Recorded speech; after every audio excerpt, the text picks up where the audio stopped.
Hello students, welcome to my biology classes. Students, as you know that flowers are objects of aesthetic, ornamental, social, religious and cultural values. And human beings have had an intimate relationship with flowers. Flowers have always been used as symbols of conveying important human feelings such as affection, happiness, grief, mourning, etc. And you also know that all the flowering plants, they show sexual reproduction.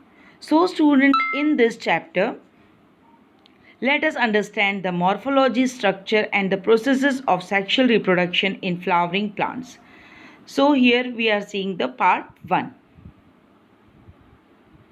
In this part we will see the pre-fertilization structure and events. अब मुझे आपको ये बताने की ज़रूरत नहीं होगी क्योंकि हमने ये फर्स्ट चैप्टर में देखा कि प्री फर्टिलाइजेशन, फर्टिलाइजेशन और पोस्ट फर्टिलाइजेशन इवेंट्स जो होती हैं वो एनिमल्स हों या प्लांट्स हों उसमें किस तरह से कौन कौन से इवेंट्स होते हैं या उसमें कौन से स्ट्रक्चर्स होते हैं.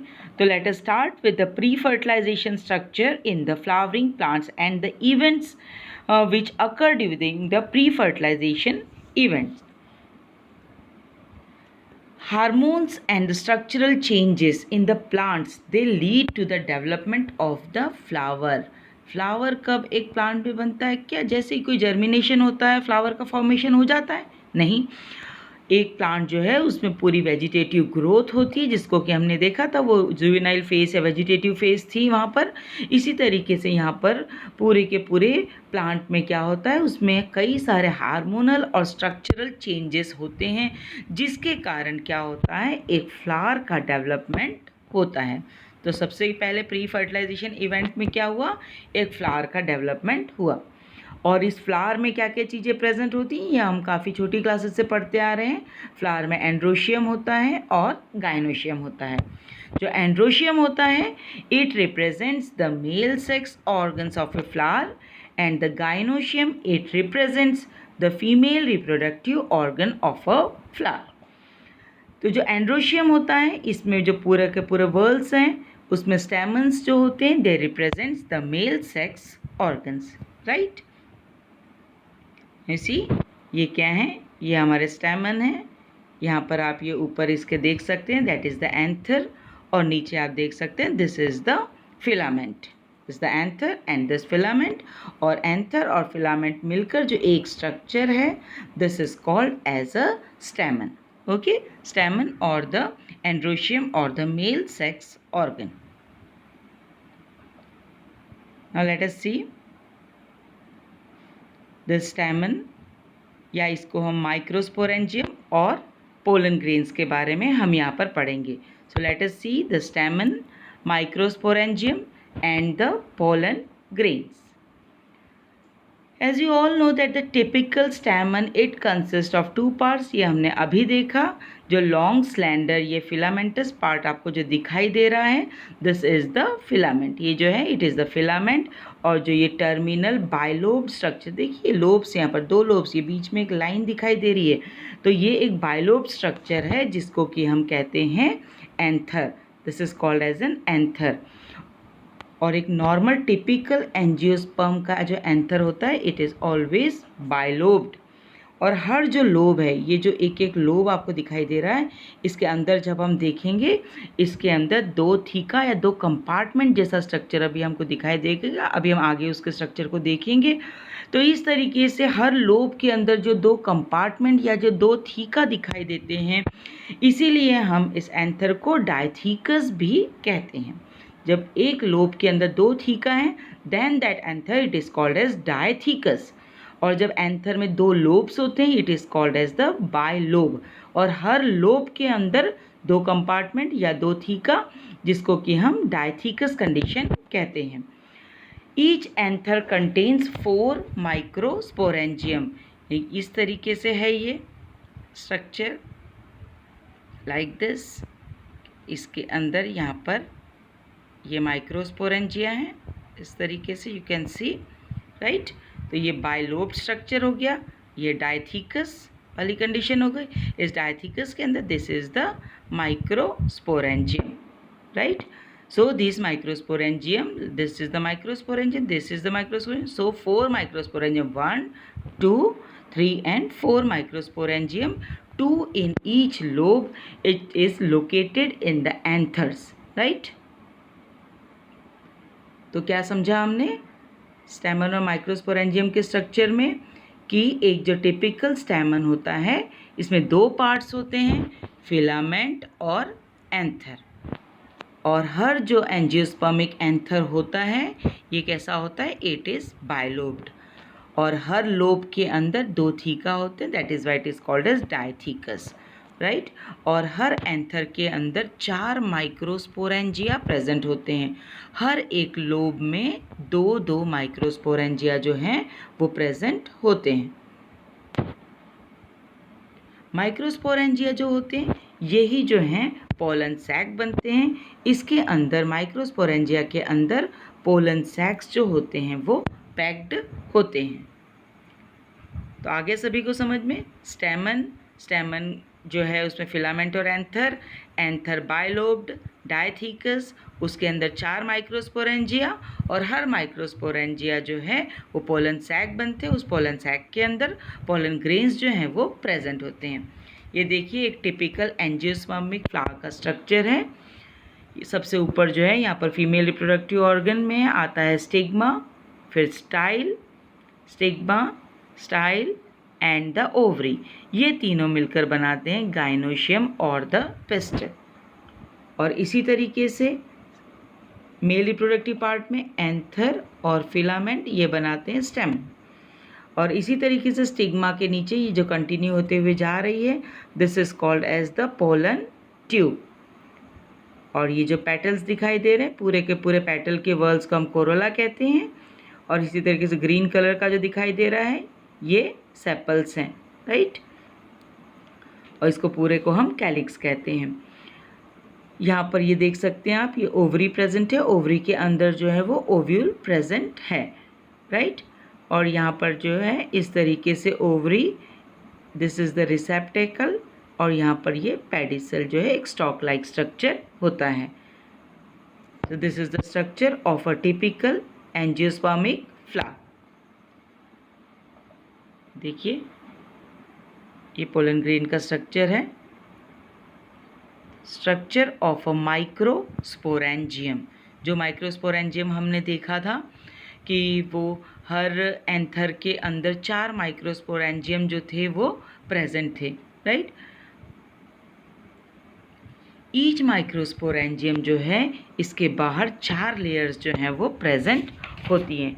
ईच माइक्रोस्पोरेंजियम के बाहर 4 लेयर्स जो हैं वो प्रेजेंट होती हैं, ठीक है। और जो ये चारों लेयर हैं इसको हम बाहर की तरफ से जब देखते हैं तो सबसे बाहर वाली जो लेयर है it is called as epidermis. उसके अंदर वाली लेयर जो है वो एंडोथीसियम, तीसरी वाली लेयर जो है वो मिडिल लेयर, फोर्थ जो सबसे अंदर है दैट इज़ द टैपेटम। तो 4 लेयर से देखिए इस पे एग्ज़ाम में क्वेश्चंस पूछते हैं। ये डायग्राम अभी मैं इसको आगे बताऊंगी आपको। तो द इनर मोस्ट लेयर जो, तो ऑल द 4 लेयर्स कौन सी हो गई, epidermis, endothecium, middle layer and the tapetum.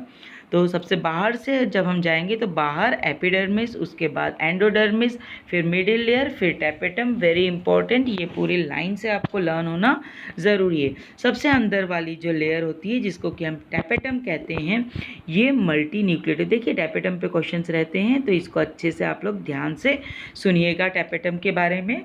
सबसे इनर मोस्ट जो लेयर होती है that is tapetum which is multi nucleated, और इसमें बहुत ज़्यादा डेंस या रिच साइटोप्लाज्म प्रेजेंट होता है।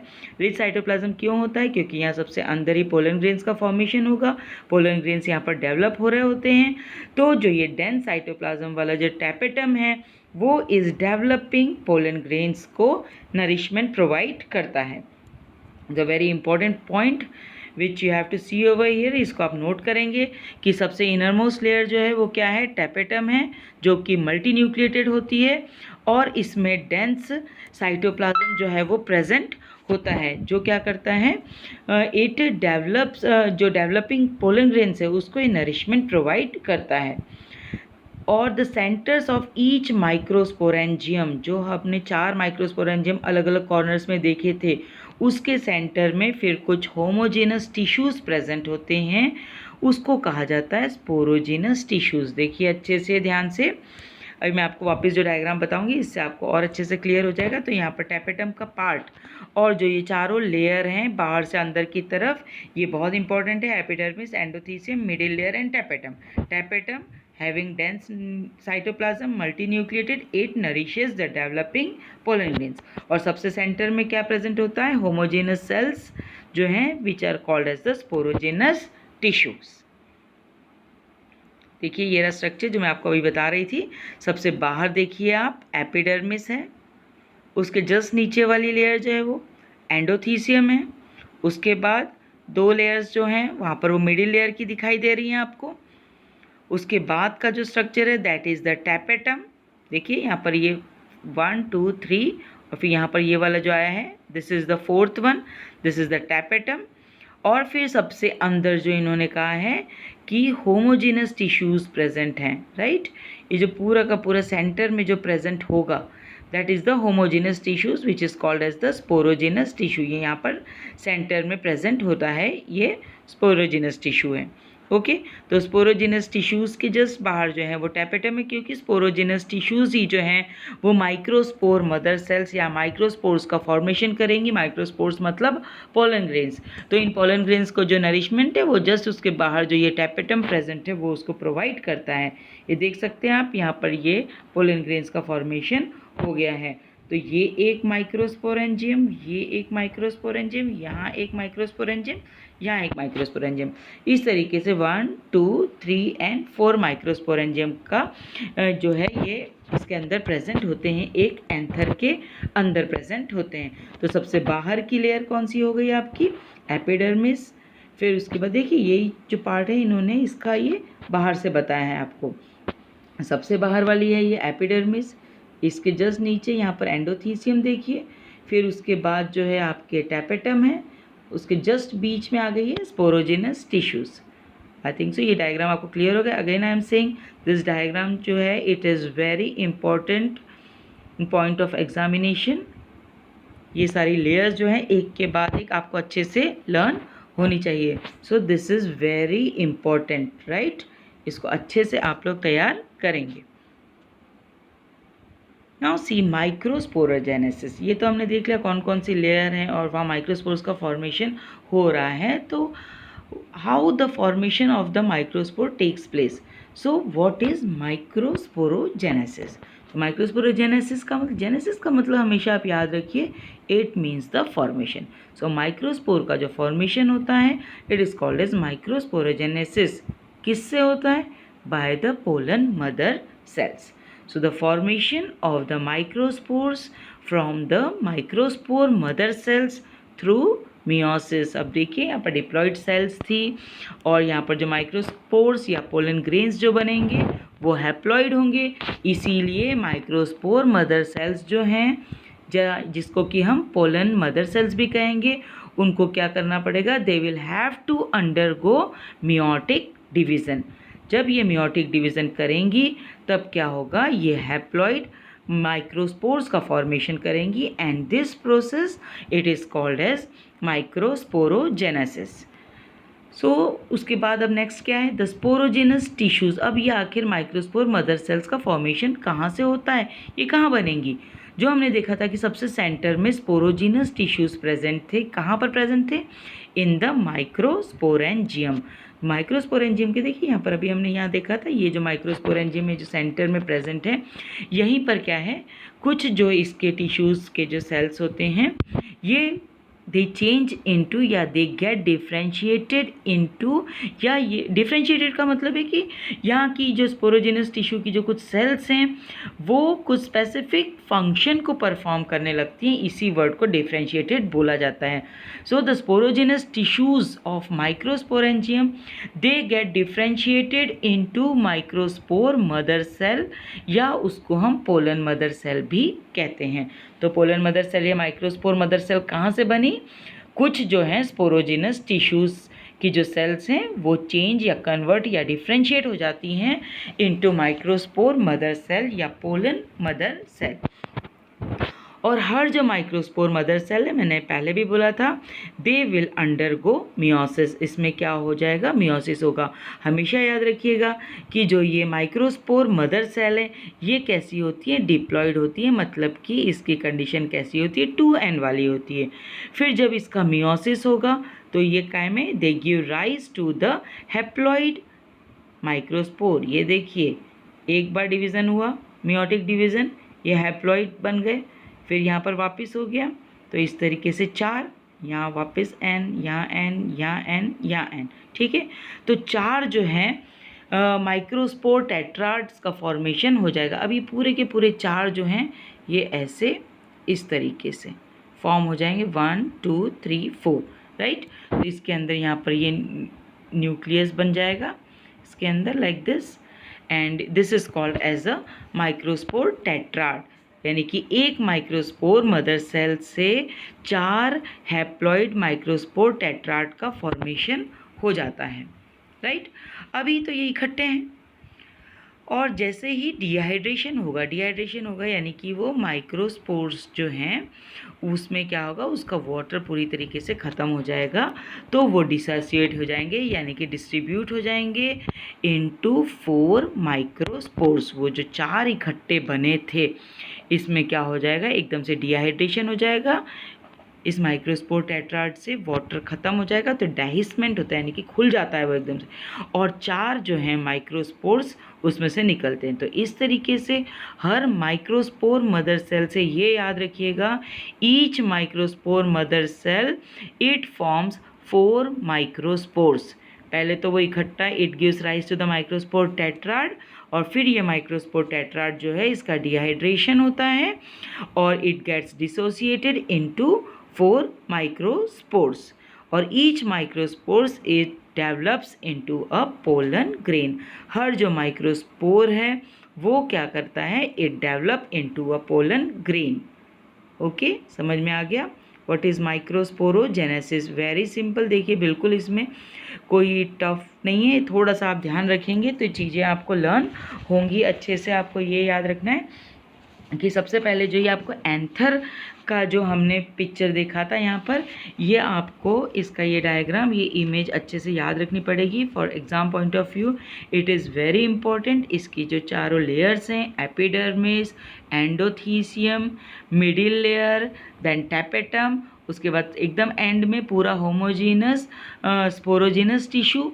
उस स्पोरोजिनस टिश्यूज़ में क्या होगा? कुछ सेल्स डिफ्रेंशिएट होंगी, और वो कुछ सेल्स जो हैं डिफ्रेंशिएट होकर वो क्या बनाएंगी? माइक्रोस्पोर मदर सेल या पोलन मदर सेल। फिर ये माइक्रोस्पोर मदर सेल या पोलन मदर सेल, इसमें मियोटिक डिवीज़न होगा और 4 हैप्लॉइड माइक्रोस्पोर टेट्राड का फॉर्मेशन होता है। फिर उसके बाद इनका डिहाइड्रेशन होगा। ये जो चारों के चारों जो टेट्राड हैं ये क्या करेंगे? They will dissociate into 4 microspores, और यही जो माइक्रोस्पोर्स हैं ये पोलन ग्रेन्स का फॉर्मेशन करती हैं। आगे समझ में? पूरा का पूरा माइक्रोस्पोरेंजियम का मतलब है कि आपका ये एंथर के अंदर जो वो 4 लूप्स हैं अलग अलग, उसके अंदर जो माइक्रोस्पोरेंजियम है उसके बारे में यहाँ पर बताया गया है। और हर माइक्रोस्पोरेंजियम के अंदर ही जो है माइक्रोस्पोर्स का फॉर्मेशन होता है। वही जो माइक्रोस्पोर्स हैं वो पोलन ग्रेन्स में डेवलप होते हैं। I think it is clear to you. अब देखिए पोलन ग्रेन का structure, it is also very important. Pollen grain जो है, अब देखिए यहाँ पर ये कई नए नए वर्ड्स आपको आएंगे, gametophyte, male gametophyte, female gametophyte, तो इसीलिए जो है बच्चे इसमें ज़्यादा कंफ्यूज होते हैं। तो आपको हर चीज़ को बिल्कुल ध्यान से देखना है। देखिए हमने देख लिया था एंथर का नाम या एंथर ही है। एंथर के अंदर जो वो माइक्रोस्पोरेंजियम नाम दिया गया, वो 4 जो हैं हर लोब्स के अंदर जो प्रेजेंट थे, दैट इज़ द माइक्रोस्पोरेंजियम। उसी माइक्रोस्पोरेंजियम की हमने 4 लेयर्स जो थी वो देखी थी।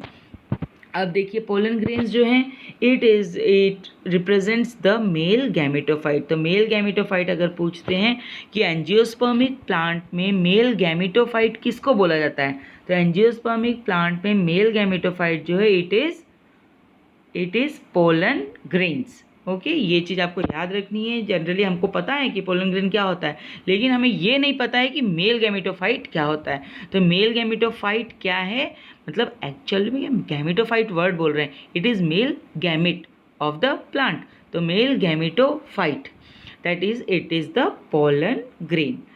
आई थिंक ये आपको अच्छे से ये चीज़ क्लियर हो गई होगी, मेल गैमेटोफाइट। अभी मेल गैमेटोफाइट कैसा होता है, इसका स्ट्रक्चर मैं आपको बता देती हूँ। ये लगभग ये इस तरीके से को यहाँ दिखाई दे रहा है, यहाँ भी हमने देखा था। Like this the structure it was somewhat. ये देखिए, ये आपको बाहर इसके एकदम नुकीले नुकीले से पॉइंटेड से स्ट्रक्चर आपको दिखाई दे रहे हैं। तो सबसे बाहर का जो है ये एक्साइन, ये एक पोलन ग्रेन का स्ट्रक्चर है। इससे रिलेटेड आपको एक्सपेरिमेंट भी जो है पोलन ग्रेन जर्मिनेशन पे जो है वो कराया जाएगा, जिसमें अगर आप हिबिस्कस का देखेंगे पोलन ग्रेन का जर्मिनेशन, तो वो तो इतने इजीली होता नहीं है, लेकिन यहाँ पर जब आप देखें, क्योंकि उसका हार्ड, लेकिन ये स्ट्रक्चर जो है ये आपको माइक्रोस्कोप के अंदर बहुत ही इजीली और क्लियरली दिखाई देगा। तो ये जो बाहर ये पॉइंटेड ये नुकीले जो स्ट्रक्चर्स दिखाई दे रहे हैं, ये इसकी आउटर कवरिंग होती है, it is called as the exine. और इसके अंदर जो है वो एंटाइन प्रेजेंट होता है, और उसके बाद अंदर जो है न्यूक्लियस। नाउ सी, मैं आपको जो बता रही थी, तो पोलन ग्रेन्स जो है it represents the male gametophyte, और ये स्फेरिकल यानी कि सर्कुलर सा गोल स्ट्रक्चर होता है, जिसका कि डायमीटर 25 to 50 माइक्रोमीटर होता है, and it is covered by 2 layers. अभी मैंने आपको बताया था, देखिए इसके हार्ड जो कवरिंग है बाहर एक्साइन के बारे में भी अक्सर क्वेश्चन आता है, तो इसको आप बिल्कुल ध्यान से सुनेंगे और एक बार से अच्छे से दिमाग में बैठा लेंगे। तो जो आउटर कवरिंग होती है, the hard outer covering, it is called as the exine. क्या बोलते हैं हम हार्ड आउटर कवरिंग को, it is called as the exine.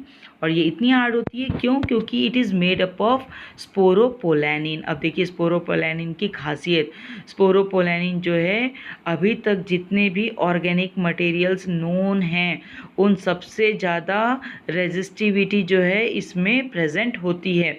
मतलब कोई भी स्ट्रॉन्ग से स्ट्रॉन्ग एल्केली, स्ट्रॉन्ग से स्ट्रॉन्ग एसिड, हाई टेम्परेचर में भी क्या होता है, ये अपने आप को रेजिस्ट कर लेता है, सर्वाइव कर लेता है। ठीक है, मतलब इसको स्ट्रॉन्ग एसिड या स्ट्रॉन्ग एल्केली या हाई टेम्परेचर जो है भी इसको डिग्रेड नहीं कर पाता है। So it is most resistant organic material which is known. Okay, तो हम क्या कहेंगे, एक्साइन जो है it is made up of sporopollenin. देखिए ये चीज़ बहुत इंपॉर्टेंट है, ये सेंटेंस जो है आप अच्छे से लर्न कर लीजिए कि Sporopolanin is one of the most resistant organic material known, and it can withstand high temperature and strong acids and alkali, and no enzymes can degrade sporopolanin is so far known। अभी तक ऐसा कोई भी enzyme नहीं पता है, ये इसकी जानकारी नहीं है जो कि स्पोरोपोलानिन को डिग्रेड कर सके।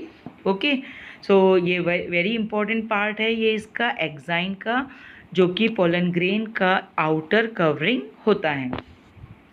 अब अगर ये एक्साइन इतना हार्ड होगा या इसकी इतनी हार्ड कवरिंग है और ये इतना रेजिस्टिविटी वाला होगा कि कोई भी एंजाइम इसको डिग्रेड नहीं कर सकता, तो फिर इसके अंदर एंटाइन से पोलन ग्रेन का जर्मिनेशन कैसे होगा। ठीक है, हमने तो कहा है कि पोलन ट्यूब का फॉर्मेशन होता है, या पोलन ग्रेन का जो स्टिग्मा पर आकर पोलन ट्यूब का फॉर्मेशन होता है, और पोलन ग्रेन्स जो है वो जर्मिनेट होते हैं ऑन द स्टिग्मा। तो हाउ डज इट अकर। अब देखिए क्या होता है कि जो एक्साइन होता है इसमें कुछ कुछ जगह पर प्रोमिनेंट एपर्चर्स प्रेजेंट होते हैं, या यानी कि आप देख लीजिए इस तरीके से अगर एक एक्साइन का स्ट्रक्चर है, इसके अंदर एंटाइन है, तो कुछ कुछ प्लेसेस में क्या है कि समझिए कि इन कुछ कुछ जगह पर क्या है कि स्पोरोपोलानिन जो है वो प्रेजेंट नहीं है। तो उस जगह पर क्या होगा कि एक पोर जैसा स्ट्रक्चर बन जाएगा जिस जगह पर स्पोरोपोलानिन एक्साइन में प्रेजेंट नहीं है। तो ऐसे प्रोमिनेंट पोर्स या ऐसे एपर्चर्स जो हैं they are called as the germ pores. इनको हम क्या कहते हैं, जर्म पोर। तो जर्म पोर वो एपर्चर्स या वो स्ट्रक्चर हैं एक्साइन के ऊपर जहाँ पर कि स्पोरोपोलानिन जो है इट इज़ एब्सेंट, राइट। तो एक्साइन में जो प्रोमिनेंट एपर्चर्स होते हैं which are called as the germ pores, जहाँ पर कि स्पोरोपोलेनिन जो है वो एब्सेंट होता है, यहीं से क्या होगा, इंटाइन जो है वहाँ से पोलन ट्यूब जो है वो जर्मिनेट होगी। अब देखिए जो इनर वॉल है पोलन ग्रेन की, it is called as the intine. Intine जो होती है थिन लेयर होती है, एक कंटिन्यूस लेयर होती है। जिस तरीके से एक्साइन हमने कहा कि डिसकंटिन्यूस लेयर है क्योंकि कुछ कुछ जगह पर स्पोरोपोलेनिन जो है वो एब्सेंट है, लेकिन जो इनर वॉल जो इंटाइन होती है पोलन ग्रेन की, वो एक कंटिन्यूस लेयर होती है। अब यहाँ पर ये वापस से आपको याद रखने वाली चीज़ है कि जो इंटाइन होती है it is a thin continuous layer and it is made up of cellulose and pectin. जो इंटाइन है ये काहे से बनी हुई होती है, सेल्यूलोज एंड पैक्टीन। एक्साइन जो बनी होती है वो स्पोरोपोलेनिन से होती है। आउटर कवरिंग हार्ड है, इनर कवरिंग जो है वो थिन है। आउटर कवरिंग डिसकंटिन्यूस है, इनर कवरिंग जो है वो कंटिन्यूस है। I think it is clear to you all. देखिए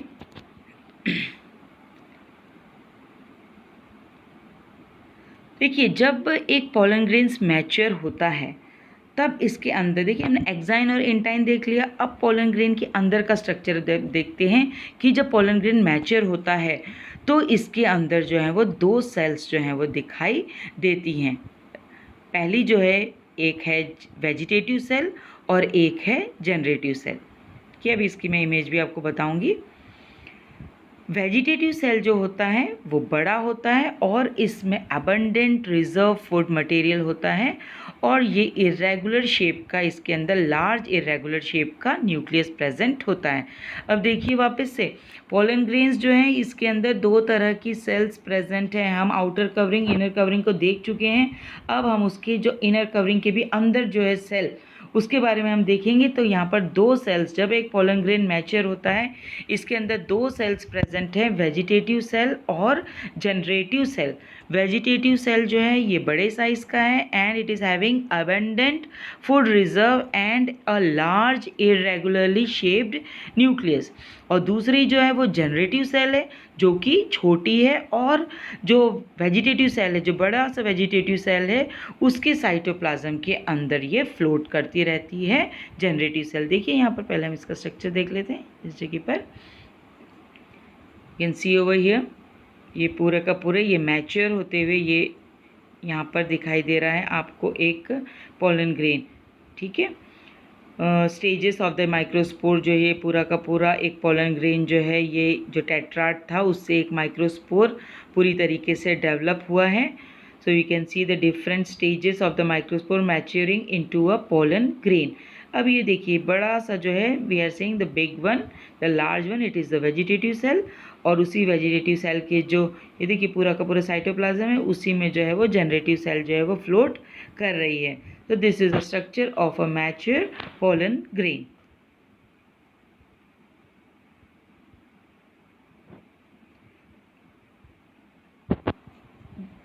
तो जो 60% ऑफ जो एंजियोस्पर्मिक जो प्लांट्स होते हैं उसमें पोलन ग्रेन्स क्या होते हैं, इसी 2 सेल स्टेज में ही क्या होते हैं, शेड ऑफ हो जाते हैं। यानी कि जब पोलन ग्रेन्स एंथर से डाइस होते हैं, बाहर निकल जाते हैं पूरी तरीके से डेवलप होकर, तो उसमें सिर्फ यही 2 सेल्स जो हैं वेजिटेटिव सेल और जनरेटिव सेल प्रेजेंट होती हैं। This is in the case of maximum that is 60% of angiospermic plants में क्या होता है, इसी तरीके से जो है वो शेड ऑफ होते हैं। लेकिन कुछ केसेस में क्या होता है कि जो जनरेटिव सेल है जो छोटी वाली थी, इट डिवाइड्स माइटोटिकली। ये माइटोटिकली डिवाइड होकर 2 मेल, देखिए माइटोटिकली इसलिए बोल रहे क्योंकि हैप्लॉइड है, हैप्लॉइड सेल्स वहाँ पर प्रेजेंट है। अब जो पोलन ग्रेन बनना है वो भी कैसा होना है, या मेल गैमेट जो बनना है वो भी कैसा होना है, वो भी हैप्लॉइड ही होना है। तो इसीलिए क्या होता है, जो जनरेटिव सेल है इट डिवाइड्स माइटोटिकली, और माइटोटिकली डिवाइड होकर ये क्या करेगा, 2 मेल गैमेट्स का फॉर्मेशन करेगा, और उसके बाद फिर ये पोलन ग्रेन्स जो हैं वो शेड ऑफ होंगे। तो 60% में 2 सेल स्टेज में शेड ऑफ होंगे जिसमें एक वेजिटेटिव एक जनरेटिव है, और बाकी 40% केसेस में क्या होता है कि जो जनरेटिव सेल है वो शेड ऑफ होने से पहले माइटोटिकली डिवाइड होकर 2 मेल गैमेट्स का फॉर्मेशन करती है। और जो ये केसेस हैं इसमें क्या होता है कि पोलन ग्रेन्स 3 सेल स्टेज में शेड ऑफ होता है। इसमें क्या हो गया, 2 मेल गैमेट्स हो गए और एक जो थी वो वेजिटेटिव, यानी कि जनरेटिव सेल 2 में डिवाइड हो गई और एक वेजिटेटिव सेल, यानी कि 3 सेल स्टेज में ये पोलन ग्रेन शेड ऑफ होते हैं in certain cases. Now see what is apomixis and polyembryony over here. Now let us see the economic importance of pollen grains. Pollen grains जो हैं ये कई इसके फ़ायदे भी हैं और कई नुकसान भी हैं। जैसे कि कई प्लांट्स के जो पोलन ग्रेन्स होते हैं they cause severe allergies and bronchial afflictions. मतलब जब ये पोलन ग्रेन शेड ऑफ होते हैं तो पूरे के पूरे इन्वायरमेंट में ये फैल जाते हैं, क्योंकि बहुत ही छोटे छोटे भी होते हैं कुछ प्लांट्स के पोलन ग्रेन्स। तो इसके कारण कई जो और लोग होते हैं उनको एलर्जीज़ हो जाती है, उनके ब्रोंकियल इन्फेक्शंस वगैरह इसके कारण हो जाते हैं। कुछ में क्रॉनिक रेस्पिरेटरी डिसऑर्डर जैसे अस्थमा, ब्रोंकाइटिस, ये सब भी इसके कारण हो जाते हैं। और पोलन ग्रेन्स जो गाजर घास या कैरेट ग्रास, जिसको कि हम पार्थेनियम भी कहते हैं, इसके जो पोलन्स होते हैं उससे भी खुजली वगैरह भी कई लोगों को होती है। लेकिन ये तो सारे नुकसान हो गए। कुछ जगह पर पोलन ग्रेन्स जो हैं वो फ़ायदा भी करते हैं, जैसे कि pollen grains they are rich in nutrients, hence they are used as the pollen tablets for food supplements. Gym वगैरह में हम देखते हैं कि जो है फूड सप्लीमेंट्स के रूप में ये पोलन टैबलेट्स का जो है यूज़ किया जाता है। पोलन कंजम्पशन जो है it increases the performance of the athletes and the race horses after shedding the viability. अब देखिए, अगर ये तो हमारे फ़ायदे और नुकसान हो गए। जब ये पोलन ग्रेन्स इनकी शेडिंग के बाद इनकी वायबिलिटी कितने दिन तक रहती है, यानी कि ये कितने दिन तक पॉलिनेट कर पाते हैं किसी स्टिग्मा पे जाकर, तो ये डिपेंड करता है टेम्परेचर और ह्यूमिडिटी पे। जैसे कि राइस और जो वीट के पोलन ग्रेन्स होते हैं they lose the viability with in 30 minutes of their release. जैसे ही आधे घंटे के बाद ये जो है अपनी वायबिलिटी लूज़ कर देते हैं वीट की और राइस के पोलन ग्रेन्स। और इसी तरीके से अगर हम देखते हैं Rosaceae family, Leguminaceae family, Solanaceae family, यानी कि टमाटर है, मटर है, इन सब की फैमिली के जो पौधे होते हैं इनके जो पोलन ग्रेन्स हैं कई महीनों तक दे रिमेन वायबल। और पोलन देखिए वापस ये वाला जो पॉइंट है, it is important in part of examination that pollen grains can be preserve for years in liquid nitrogen eight -196 degree Celsius. देखिए टेम्परेचर और काय में स्टोर करते हैं, इसको कहाँ पर प्रिजर्व करते हैं। पोलन ग्रेन को ये याद रखना है कि हम कई सालों तक भी लिक्विड नाइट्रोजन में -196 डिग्री सेल्सियस पे पोलन ग्रेन्स को प्रिजर्व करके रखा जा सकता है। So this is the economic importance of pollen grains. और ये पोलन ग्रेन्स जो हैं इनको से पोलन बैंक्स में या सीड बैंक्स में भी ब्रीडिंग, क्रॉप ब्रीडिंग प्रोग्राम्स के लिए यूज़ किया जा सकता है, जो ये हमने -196 डिग्री सेल्सियस पे जो पोलन ग्रेन्स को रखा है। Now we will see the female part of the flower, the pistil, megasporangium जिसको कि हम ओव्यूल कहते हैं, and the embryo sac. As you all know that gynoecium it represents the female reproductive part of the flower, जिसको कि हम pistil भी कहते हैं। गाइनोशियम में कंटेन अ सिंगल पिस्टिल, अगर एक ही पिस्टिल है यानी कि एक स्टिग्मा, और फिर पोलन ट्यूब और स्टाइल जिसको कि हम कहेंगे वहाँ पर, तो इट इज़ और एक ही ovary, it is called as the monocarpellary, right. तो ऐसा गाइनोशियम जिसमें कि एक सिंगल पिस्टिल है इसको कि हम कहेंगे मोनोकार्पेलरी, और अगर एक से ज़्यादा पिस्टिल है then it is called as multicarpellary.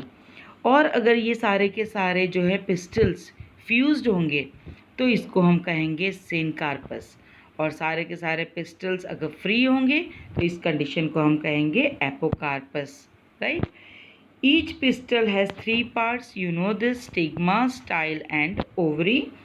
और ओवरी के अंदर जो है कैविटीज़ होती हैं जिसको कि हम ओवेरियन कैविटी या लॉक्यूल कहते हैं। आपने देखा है, एक अगर मटर की फली को हम देखते हैं तो उसके अंदर एक एक मटर का दाना एक एक कैविटी के अंदर दिखाई दे रहा है, तो that is called as the ovarian cavity और द लॉक्यूल। या अगर हम कोई भी ओवरी जो है उसका एक सेक्शन काटते हैं तो उसके अंदर आपको जो है, अगर ट्रांसफर सेक्शन लेते हैं तो आपको उसके अंदर ओव्यूल्स जो हैं जमे हुए दिखाई देते हैं। और placenta it is located inside the ovarian cavity. तो क्या देखा हमने यहाँ पर, गाइनोशियम जो है it represents the female reproductive part of the flower, and gynoecium जो है it may contain a single pistil और it may have more than one pistil. अगर एक सिंगल पिस्टल है then it is called as monocarpellary, when it is having more than one pistil then it is called as multicarpellary. और अगर pistols जो हैं वो सारे के सारे फ्यूज्ड हैं तो इसको हम कहेंगे सिनकार्पस, और अगर पिस्टल्स फ्री हैं तो इसको हम कहेंगे एपोकार्पस। अभी मैं आपको इसकी इमेज बताऊंगी। पिस्टल के 3 पार्ट्स होते हैं, stigma, style and the ovary. और ओवरी के अंदर कैविटी प्रेजेंट होती है जिसके ऊपर ओव्यूल्स प्रेजेंट होते हैं, that is called as the ovarian cavity. Placenta जो है वो भी ओवेरियन कैविटी के ही अंदर प्रेजेंट होती है। मेगास्पोरेंजिया जिसको कि हम ओव्यूल्स भी कहते हैं, दे अराइज फ्रॉम द प्लेसेंटा। वो कहाँ से अराइज होते हैं, प्लेसेंटा से ही अराइज होते हैं। आपने देखा है, इसमें सबसे अच्छा एग्जांपल यहीं पर है वो मटर का। इस तरीके से हम देखते हैं तो ये पूरा का पूरा जो उसका पार्ट है जहाँ से कि अगर वो निकल रहे हैं इस तरीके से, इसमें वो गोल गोल ओव्यूल्स लगे हुए हैं, तो ये वाला जो पार्ट है it is called as the placenta.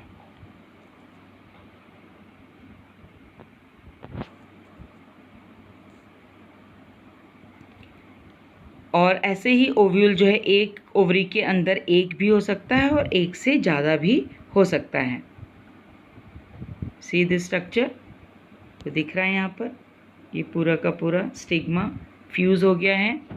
Dissected flower, यहाँ पर हिबिस्कस का ये फ्लावर है। आप देखिए पूरे के पूरे जो पार्ट है पिस्टिल के यहाँ पर क्लियरली दिखाई दे रहे हैं। सबसे ऊपर ये स्टिग्मा है, this is the style, this is the ovary. Ovary जिस पे है that is called as the thalamus, right. So देखिए ए वाला पिक्चर है, the dissected flower of hibiscus, it is showing pistil and other floral parts which have been removed. और B में आप देखिए इट इज़ मल्टी कार्पेलरी। देखिए इसमें carpals एक से ज़्यादा हैं लेकिन ये पूरे के पूरे पिस्टल्स जो हैं यहाँ पर फ्यूज़ हो गए हैं। Okay, so this condition it is called as multi carpellary condition and syncarpous. एक से ज़्यादा कार्पल्स प्रेजेंट हैं लेकिन ये पूरे के पूरे फ्यूज्ड हैं। ओके, तो इसको हम कहेंगे सिन कार्पस पिस्टल। एग्जाम्पल यहाँ पर पेपेवर का है, ठीक है, पेपेवर यानी कि वही पॉपी प्लांट। देन C1 जो है दिस वन, ये एक मल्टी कार्पेलरी है, यहाँ पर भी वही है, एक से ज़्यादा कार्पल्स हैं लेकिन ये कार्पल्स आप देखिए दे आर फ्री, अलग अलग हैं, ठीक है, ये यूनाइटेड पूरी तरीके से सिनकार्पस की तरह नहीं है। एपोकार्पस यानी कि the carpels they are free. Example है michelia, see you can see over here.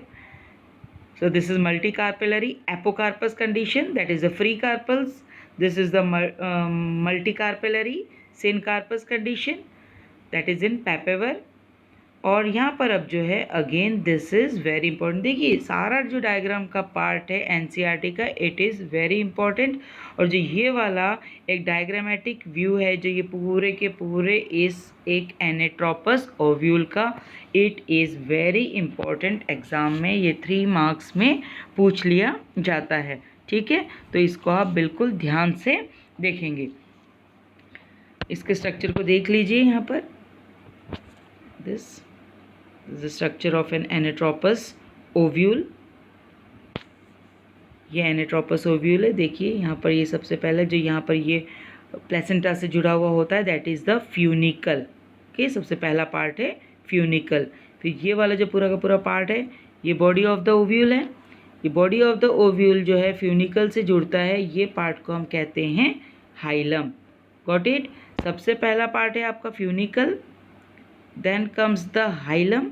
Okay, फिर उसके बाद है ये इंटेगुमेंट्स, ये पहली लेयर, फिर ये सेकेंड लेयर, इस तरीके से जो आपको लेयर्स दिखाई दे रही हैं। ओके, तो यहाँ पर आप देखेंगे आउटर इंटेगुमेंट, देख लीजिए यहाँ पर ये outer integument, then comes the inner integument, ये this are the coverings. Okay, फिर उसके बाद पूरी कुछ सेल्स हैं, they are called as the nucellar cells, या इसको हम न्यूसेलस भी कहते हैं। उसके अंदर जो है एम्ब्रियो सैक प्रेजेंट होता है, जिसके कि अंदर हम देखेंगे एग का फॉर्मेशन होगा। ओके, ये चीज़ आपको अच्छे से ध्यान रखना है। एक ओव्यूल है। ओके, ओव्यूल यहाँ पर हम देख रहे हैं कि ओव्यूल में अगेन वापस देखिए, because as it is a very important diagram, again I am explaining you.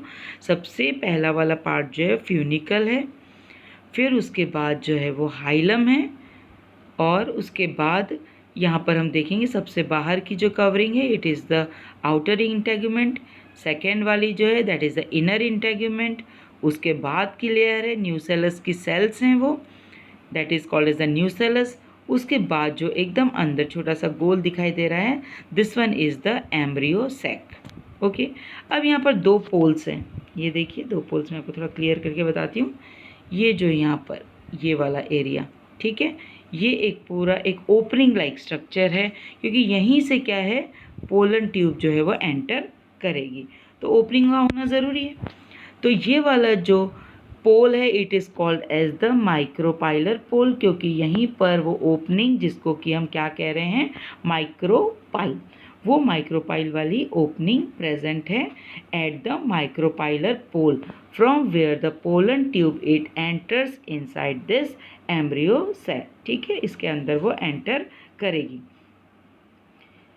Then this is the just इसके माइक्रोपाइलर पोल के opposite side, this is the micropylar pole, यहाँ पर माइक्रोपाइलर पोल है, जस्ट इसके opposite side में जो pole होता है it is called as the chalazal pole.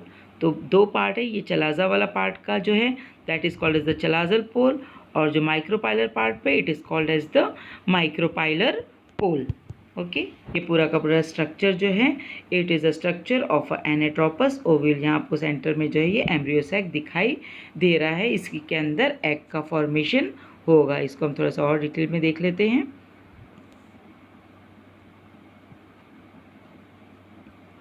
The megasporangium और द ओव्यूल, देखिए इस पूरे के पूरे स्ट्रक्चर को हम मेगास्पोरेंजियम या ओव्यूल भी कहते हैं। देखिए ये बहुत बच्चों को कंफ्यूजिंग लगता है कि मेगास्पोरेंजियम क्या, माइक्रोस्पोरेंजियम क्या, तो यहाँ पर ये डायग्राम को आप बिल्कुल ध्यान में रखेंगे। It is a diagram of an anatropous ovule, और ये जो है मेगास्पोरेंजियम का स्ट्रक्चर है जिसको कि हम ओव्यूल भी कहते हैं। ओव्यूल जो है it is a small structure, मैंने आपको बताया था, attach to the placenta of the locule with a stalk called as the funicle. देखिए सबसे पहला पार्ट था फ्यूनिकल से, ये प्लेसेंटा से अटैच्ड होता है। फिर जो ये पूरी की पूरी बॉडी है ओव्यूल की, और सबसे पहला पार्ट फ्यूनिकल, ये इनके बीच का जो जंक्शन है वो किससे फ्यूज होता है, दैट इज़ द हाइलम। ठीक है, so the body of the ovule fused with the funicle in the region that is called as the hilum. Hilum क्या है? Hilum it is the junction between the funicle and the body of the ovule. Then each ovule has one or two protective envelopes which are called as the integuments, जिसका कि हमने नाम inner integument और outer integument दिया था। Integument covers the ovule except the opening at the top which is called as the micropyle। पूरा का पूरा integument पूरे ovule को कवर करता है, सिर्फ इस micropyle वाले पार्ट पे जो है ये कवर नहीं करता है। ठीक है, so this part it is called as the micropyle, and just opposite to the micropylar end is the chalaza. This is called as the basal part of the ovule। ये ovule का basal part जो है वो भी कहलाता है। अब हम देखेंगे मेगास्पोरोजेनेसिस।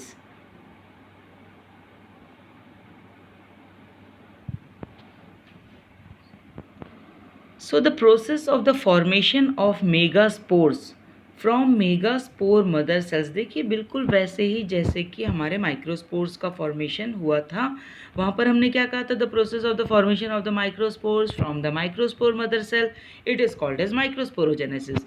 अब यहाँ पर हम कहेंगे, चूँकि हम मेगास्पोरोजेनेसिस पढ़ रहे हैं, the process of the formation of the megaspores from the megaspore mother cells, it is called as megasporogenesis।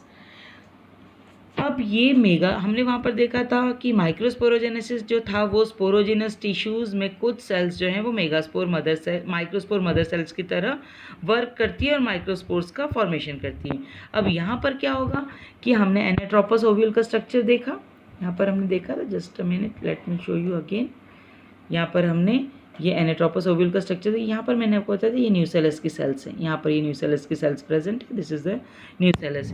ये न्यूसेलस से ही जो है कुछ सेल्स में से क्या है, एक सेल जो है it start working as a megaspore mother cell, ठीक है। तो in the centre of the ovule there is a mass of the tissue which is called as the nucellus. और जैसे वहाँ पर टैपेटम में क्या था कि रिजर्व फूड मटेरियल बहुत ज़्यादा था, इसी तरीके से यहाँ पर जो न्यूसेलस की सेल्स हैं इसमें abundant reserve food material present होता है। सो वन सेल, अब यहाँ पर माइक्रोपाइलर एंड के तरफ की जो है न्यूसेलस की जो सेल्स है उसमें से, अब देखिए हमको यहाँ पर बहुत सारे पोलन ग्रेन्स का फॉर्मेशन नहीं करना है, हमको सिर्फ यहाँ पर एक ही सेल की ज़रूरत पड़ेगी, ठीक है, क्योंकि हमको एक ही एम्ब्रियो सैक का यहाँ पर फॉर्मेशन होगा। तो यहाँ पर one cell of the nucellus किस एरिया का, towards the micropylar end, it gets differentiated into megaspore mother cell, ठीक है। तो वो जो आपका एम्ब्रियो सैक बीच में था उसके चारों तरफ की जो सेल्स थी, और ये वाला साइड हमारा माइक्रोपाइल का था, ये वाला साइड हमारा चलाजा का था, तो इस तरफ की जो न्यूसेलस की सेल्स हैं, यहाँ पर जो न्यूसेलस की सेल्स में से एक सेल जो है वो कैसे स्टार्ट कर देगी बनना, it gets differentiated into megaspore mother cell. और इसके अंदर क्या होता है, इसके अंदर लार्ज डिप्लॉइड सेल। अब देखिए वहाँ पर हमने वो भी देखा था कि माइक्रोस्पोर मदर सेल जो था वो भी डिप्लॉइड था, फिर उसमें क्या हुआ था, मियोसिस हुआ था। यहाँ पर भी क्या है कि जो मेगास्पोर मदर सेल है ये भी कैसी है, बड़ी है और डिप्लॉइड है, इसके अंदर डेंस साइटोप्लाज्म और प्रोमिनेंट न्यूक्लियस जो है वो प्रेजेंट है। यहाँ पर भी क्या होगा, again the same thing, it will undergo meiotic division and it will also form 4 haploid megaspore, ठीक है। यहाँ पर भी वैसा ही 2n से फिर मियोटिक डिवीजन n, फिर यहाँ पर वापस डिवीजन n, इस तरीके से 4 हैप्लॉइड मेगास्पोर्स का फॉर्मेशन हो जाता है, ठीक है। इतना आगे समझ में, यहाँ पर मेगास्पोरोजेनेसिस। आगे देखिए, अब जो वो 4 मेगास्पोर्स का फॉर्मेशन हुआ इसको हम पिक्चर पे भी देखेंगे इस तरीके से। पहले यहाँ पर मैं आपको बता देती हूँ थोड़ा सा इसका डायग्रामेटिक व्यू भी, वापस वहीं चलेंगे हम। देखिए ये माइक्रोपाइलर एंड है, माइक्रोपाइलर एंड की ये न्यूसेलस की सेल्स है, देखिए चारों तरफ ये पूरी की पूरी न्यूसेलस की सेल्स है चारों तरफ, और बीच में जो है फिर यही न्यूसेलस से एक सेल जो है, देखिए ये पूरी की पूरी, कहने को तो है कि पूरी की पूरी न्यूसेलस की सेल्स है, इसी न्यूसेलस की सेल्स में से एक सेल जो है, समझिए ये वाली सेल, ये अपने आप को एक मेगास्पोर मदर सेल की तरह डिफ्रेंशिएट हो जाती है, ठीक है। तो मेगास्पोर मदर सेल क्या है, ये एक तरह से न्यूसेलस की ही सेल है, वो भी किस तरफ की, माइक्रोपाइलर एंड के तरफ की। फिर क्या होगा, this is again important diagram, ये भी एग्जाम में पूछे जाते हैं। तो ये क्या करेगा, ये मियोटिकली डिवाइड करेगा, मियोटिकली डिवाइड करके पहले तो ये 2 में डिवाइड होता है, ठीक है, 2 से यानी कि डायट का फॉर्मेशन कर लिया, फिर 2 से ये 4 का फॉर्मेशन करते हैं, ये पूरे के पूरे हैप्लॉइड सेल्स हैं। अब ये क्या बन गए, जैसे वहाँ पर माइक्रोस्पोर टेट्राड का फॉर्मेशन हुआ था, अब यहाँ पर ये मेगास्पोर टेट्राड का फॉर्मेशन हो जाता है, ठीक है। ये देखिए 4 जो हैं हमने यहीं पर देखा यहाँ तक अभी कि मेगास्पोर टेट्राड का फॉर्मेशन हो जाता है, ठीक है। Again we shall go over there only. तो जो ये 4 मेगास्पोर्स बने, ठीक है, यहाँ जो हमने पीछे देखे थे कि megaspore mother cells it undergoes meiotic division and it's results in the formation of the 4 megaspores. अब ये जो 4 मेगास्पोर्स बने, इसमें से 3 जो हैं वो डीजनरेट हो जाएंगे। अब देखिए ये पोलन ग्रेन नहीं है, हमको इतने सारे मेगास्पोर्स की ज़रूरत नहीं है, ठीक है, तो हमको सिर्फ 1 मेगास्पोर की ज़रूरत है। तो यहाँ पर क्या होगा कि 4 मेगास्पोर्स में क्या होगा कि 3 मेगास्पोर्स जो हैं वो डीजनरेट हो जाएंगे, ठीक है, और सिर्फ 1 मेगास्पोर जो है वो फंक्शनल रहेगा। और जो फंक्शनल मेगास्पोर है यही क्या बनाएगा, फीमेल गैमेटोफाइट। जैसे वहाँ पर मेल गैमेटोफाइट पोलन ग्रेन्स बने थे, ऐसे यहाँ पर फीमेल गैमेटोफाइट मेगास्पोर्स का फॉर्मेशन हो जाएगा। फीमेल गैमेटोफाइट जो है it is only called as the embryo sac. देखिए याद रखिए, मेल गैमेटोफाइट पोलन ग्रेन था, पोलन ग्रेन के अंदर मेल गैमेट प्रेजेंट थे, ठीक है ना। ऐसे ही यहाँ पर एम्ब्रियो सैक है और एम्ब्रियो सैक के अंदर फीमेल गैमेट एग जो है वो प्रेजेंट होगा, ठीक है। तो फीमेल गैमेटोफाइट क्या है, it is the embryo sac. Male gametophyte क्या है, पोलन ग्रेन। मेल गैमेटोफाइट यानी कि पोलन ग्रेन के अंदर मेल गैमेट प्रेजेंट है। इसी तरीके से फीमेल गैमेटोफाइट क्या है, एम्ब्रियो सैक है, उस एम्ब्रियो सैक के अंदर जो है फीमेल गैमेट एग जो है वो प्रेजेंट है। Got it. तो गैमेटोफाइट का कॉन्सेप्ट आपको क्लियर हो गया। Female gametophyte it is known as the embryo sac. ये इसलिए बोल रही हूँ क्योंकि एक एम्ब्रियो सैक का स्ट्रक्चर आपको बनाने को या एम्ब्रियो सैक के डेवलपमेंट का स्ट्रक्चर ये सब एग्जाम में पूछे जाते हैं। बच्चे इसमें कंफ्यूज हो जाते हैं, कई बार वो एनाट्रोपस ओव्यूल का डायग्राम एम्ब्रियो सैक वगैरह में बना देते हैं। So you should get your concept very much clear over here. Development of the embryo sac from a single megaspore. अगर एक ही मेगास्पोर से एम्ब्रियो सैक का फॉर्मेशन हुआ है तो इस तरीके के एम्ब्रियो सैक को हम monosporic type of embryo sac भी कहते हैं, ठीक है। तो यहाँ पर एक ही जो है मेगास्पोर से फॉर्मेशन हुआ है तो हम मोनोस्पोरिक टाइप के ही एम्ब्रियो सैक की यहाँ बात करेंगे। अब जो न्यूक्लियस ऑफ द, अब देखिए वहाँ पर हमने कहा था कि 3 जो हैं वो क्या हो गए, डीजनरेट हो गए हैं, ठीक है। 3 जो है डीजनरेट हो गए, एक ही जो है वो फंक्शनल है, ठीक। अब जो फंक्शनल वाला है मेगास्पोर, ये इसने क्या बना लिया है, फीमेल गैमेटोफाइट, ठीक है। अब यही फीमेल गैमेटोफाइट जो है इसी को ही हम एम्ब्रियो सैक कह रहे हैं। अब यहाँ जो फीमेल गैमेटोफाइट के अंदर अब क्या है, ये फंक्शनल वाला मेगास्पोर प्रेजेंट है, ठीक है। अब यहाँ पर क्या है, the nucleus of the functional megaspore. अब ये जो फंक्शनल मेगास्पोर का जो न्यूक्लियस है, अब ये मेगास्पोर कैसा है, हैप्लॉइड है, ये याद रखिएगा, इट इज़ हैप्लॉइड, ठीक है। इसमें n नंबर ऑफ क्रोमोसोम है, हाफ है। ये यहाँ पर इट डिवाइड्स माइटोटिकली, यानी कि n से n का ही फॉर्मेशन होगा हैप्लॉइड से। अब यहाँ पर 2 हैप्लॉइड डिवीज़न होंगे, इससे क्या होगा, पहले जो है 2 न्यूक्लियस का फॉर्मेशन होगा, ठीक। So the nucleus of the functional megaspore it divides mitotic division, और इससे क्या होगा, 2 न्यूक्लियस का फॉर्मेशन होगा और दोनों ही न्यूक्लियस जो बनेंगे वो ऑपोजिट पोल पे चले जाएंगे। और अब ये एम्ब्रियो सैक जो है 2 न्यूक्लिएटेड एम्ब्रियो सैक कहलाएगा। इसके के साथ क्या होगा, 2 सक्सेसिव माइटोटिक डिवीज़न होंगे, मतलब 2 सेल्स बन गई पहले, ठीक है, एक दोनों ऑपोजिट साइड चली गई। फिर क्या हो गया, इन दोनों में वापस सक्सेसिव माइटोटिक डिवीज़न हो गए, इससे क्या बन गए, 4 बन गए, 1 2, ये इस तरीके से ये भी बन गए, यहाँ पर 4 हो गए, ठीक है, 4 न्यूक्लिएट। फिर उसके बाद ये 4 से वापस एक और माइटोटिक डिवीज़न हो जाएगा और इस तरीके से 2 से 4 और इस तरीके से यहाँ पर भी 2 से 4 बन गई, टोटल 8 जो है न्यूक्लियर स्टेज का फॉर्मेशन हो जाता है। तो यहाँ पर क्या है, जो हमारा एम्ब्रियो सैक है उसमें कितने न्यूक्लियस हैं, it is a 8 nucleus structure, ठीक है। तो 8 न्यूक्लिएट स्टेज वाले एम्ब्रियो सैक को अभी हम और देखेंगे थोड़ा सा।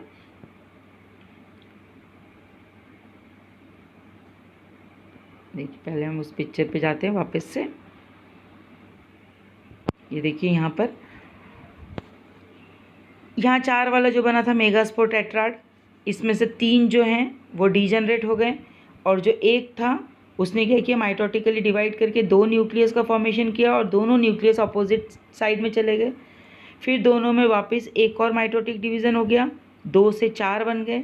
फिर एक और माइटोटिक डिवीज़न हुआ, इन्होंने कहा था 2 सक्सेसिव माइटोटिक डिवीज़न, ठीक है, एक हुआ उसके बाद 2 सक्सेसिव यानी कि ये और ये, ठीक है, एक हुआ उसके बाद 2 सक्सेसिव माइटोटिक डिवीज़न, तो फिर 2 से 4, 4 से 8 का फॉर्मेशन हो जाता है, ठीक है। फिर इसमें क्या होता है कि 2 न्यूक्लियस जो हैं वो सेंटर में आ जाते हैं, यहाँ पर सेंटर में ही आ गए। तो इस तरीके से 3 जो हैं वो एंटीपोडल सेल्स और 3 जो हैं यहाँ पर 2 उसमें होंगे सिनर्जिड्स और एक जो होगा वो एग सेल होगा, ठीक है। टोटल 8 थे, 8 में से 3 ऊपर हैं एंटीपोडल्स, 3 नीचे हैं जिसमें 2 सिनर्जिड्स और एक एग, और बीच में जो हैं 2 पोलर न्यूक्लियाई कहलाते हैं। इतना आप समझ लीजिए। अभी हम वापस से थोड़ा सा पीछे चलेंगे। All the mitotic divisions, they are free nuclear type. Karyokinesis is not followed by the cytokinesis। देखिए ये क्या चीज़ बोली गई यहाँ पर कि जो माइटोटिक डिवीज़न जितने भी हो रहे हैं, पहले 2 बने, फिर 4 बने, फिर 8 बने, इनमें क्या हो रहा है कि सिर्फ न्यूक्लियस जो है वही डिवाइड होता जा रहा है। न्यूक्लियस जब सिर्फ अकेले न्यूक्लियस ही डिवाइड हो रहा है, उसके बाहर कोई सेल वॉल का फॉर्मेशन नहीं हो रहा है, तो इस तरीके का जो फ्री न्यूक्लियर टाइप डिवीज़न है, it is called as karyokinesis. So it is not followed by the cytokinesis, यानी कि आपको उस एक सेल के अंदर पूरे के पूरे जो हैं वो न्यूक्लियस ही दिखाई देते हैं। फिर इसमें क्या होगा, 6 जो हैं ऑफ द 8 न्यूक्लियाई, उसमें से 6 जो हैं उनके बाहर क्या होगा, दे विल गेट, थोड़ी देर बाद, ठीक है, they will get surrounded by the cell walls, और क्या हो जाएंगे, वो एक सेल्स के फॉर्म में बन जाएंगे, ठीक है। सबसे पहले एक सिंगल सेल था, ठीक है, उसके अंदर क्या हो गया, 4-4 करके 8 सेल का फॉर्मेशन हो गया था। फिर 8 में से व्हाट दे आर सेइंग कि 3 में क्या हो गया है, 6 ऑफ द 8 उसमें they are surrounded by the cell walls, उनके चारों तरफ क्या हो गए, सेल वॉल का फॉर्मेशन हो गया, ठीक है। अब बाकी जो 2 बच रहे हैं उसमें नहीं हो रहा है, ठीक है। तो 3 cells are group together at the micropylar end, जो माइक्रोपाइलर एंड की तरफ जाते हैं, ठीक है, उनको तो हम कहेंगे एग एपरेटस। समझिए कि अगर ये वाला माइक्रोपाइलर एंड है तो इसमें जो 3 सेल्स हैं, ठीक है, इस पूरे के पूरे 3 को हम कहेंगे, जो कि अगर माइक्रोपाइलर एंड की तरफ हैं तो इसको क्या कहेंगे हम, एग एपरेटस, ठीक है। तो एग एपरेटस में क्या हो गया, 2 तो हो गए इसमें सिनर्जिड्स और एक हो जाता है उसमें न्यूक्लियस में एग सेल, ठीक है, एक मेन हो जाएगा उसमें एग सेल, ठीक, और 2 हो जाएंगे उसमें सिनर्जिड। तो एग एपरेटस में क्या क्या होता है, 2 सिनर्जिड और एक एग सेल। ना इसी सिनर्जिड्स में क्या होता है कि स्पेशल कुछ फिलीफॉर्म एपरेटस प्रेजेंट होते हैं, जो कि क्या करते हैं, जो पोलन ट्यूब एंटर करते हैं माइक्रोपाइलर एंड की तरफ से, वो उसको क्या करते हैं, गाइड करते हैं। तो क्या होगा कि उस फिलीफॉर्म एपरेटस से गाइड होते हुए जो मेल गैमेट है, ये जो पोलन ट्यूब है, वो एक सिनर्जिड के अंदर आते हैं। ओके, इतना आगे समझ में। और दूसरी तरफ जो है चलाजल एंड की तरफ 3 एंटीपोडल सेल्स प्रेजेंट हैं, और सेंटर में जो है एक लार्ज सेंट्रल सेल प्रेजेंट होता है जिसमें कि 2 पोलर न्यूक्लियाई प्रेजेंट होते हैं। ऐसी तो जब एक टिपिकल एंजियोस्पर्म जब मैच्योर होता है, ये याद रखिएगा, again this is an objective type question, a typical angiosperm at maturity, जब पूरी तरीके से मैच्योर हो जाता है, इसमें साइटोकाइनेसिस भी हो जाए यानी कि सेल वॉल का भी फॉर्मेशन हो जाता है, तो इसमें total 8 nucleated and 7 cell stage का ये कहलाता है। अब मैं बताती हूँ आपको किस तरीके से होता है ये। ने देखा कि यहाँ पर समझिए कि मैं आपको यहाँ पर ऐसे बता रही हूँ इस तरीके से, ये अगर ये माइक्रोपाइलर एंड है, ये वाला हमारा चलाजल पोल है अगर, तो यहाँ पर दे आर सेइंग कि जो 3 सेल्स हैं, ठीक है, इसमें से 2 जो हैं they are called as the synergids, और बीच वाला जो है it is called as the egg cell, ठीक है। और यहाँ पर फिर से 3 सेल्स हैं, इसमें तीनों ही सेल्स हैं, they are called as the antipodal cells, इनको हम कहेंगे एंटीपोडल सेल्स, ठीक है। और बीच में जो है, सेंटर में जो है polar nuclei, 2 polar nuclei present होंगे, ठीक है। कि आप और क्लियर करती हूँ मैं आपको इसको। सी ओवर हियर, यहाँ पर देखिए आप, ये है एक पूरा का पूरा आपका mature embryo sac. This one is your mature embryo sac, ठीक है। यहाँ पर हमने देखा कि 3 सेल्स जो हैं, यहाँ ऊपर इसके सेल वॉल बन गई, इसको हम एंटीपोडल्स कह रहे हैं, और 3 सेल्स नीचे हैं जिसमें कि 2 जो हैं वो सिनर्जिड्स हैं और 1 जो है वो एग सेल है। अभी मैंने आपको फिलीफॉर्म एपरेटस के बारे में बताया था। देखिए ये फिलीफॉर्म एपरेटस है, यहाँ पर फिंगर लाइक कुछ प्रोसेसेस आपको दिखाई दे रही हैं यहाँ पर नीचे। ये क्या कर रही हैं, पोलन ट्यूब को गाइड करती हैं, ठीक है। तो पोलन ट्यूब जो आता है तो इसी के गाइडेंस से आता है और एक सिनर्जिड के अंदर वो एंटर करता है, ठीक है। और बीच में ये हैं 2 पोलर न्यूक्लियाई, ठीक है। This is 2 polar nuclei. तो यहाँ पर देखिए हम इसको 8 सेल्ड कह रहे हैं। देखिए दिस इज़ 1 सेल, ये 2, ये 3 एग वाली, 4 5 6, 4 5 एंड 6, और बीच में 2, दैट इज़ 7 एंड 8। तो ये 8 न्यूक्लियस तो समझ में आ गई। 7 सेल्ड हम कैसे कहेंगे, देखिए 7 सेल में ये तीनों के सबके बाहर लगी हुई है एक एक सेल वॉल, तो ये हो गया 3। यहाँ पर इन तीनों के ये हो गए 6। फिर उसके बाद जो है ये पूरा का पूरा सेंट्रल लार्ज, ये जो आपको दिखाई दे रहा है ये लार्ज बड़ा वाला, ठीक है। इसके बीच में ये जो 2 पोलर न्यूक्लियाई हैं, इस न्यूक्लियाई के बाहर ये बड़ा जो है, ये देखिए इट इज़ मोर क्लियर, ये जो बाहर आपको ये दिखाई दे रहा है दिस वन, ठीक, ये जो है ये वाला, ठीक है। तो this one is the central, जो बीच वाली है पूरी की पूरी सेंट्रल लार्ज सेंट्रल सेल है ये, ठीक है। इसके अंदर पोलर न्यूक्लियाई जो है it is present. So at a typical angiosperm embryo sac जो होता है मैच्योरिटी के समय, it is 8 nucleated and 7 celled stage. So this was all with part 1. Hope you all have understood. Thank you so much, students.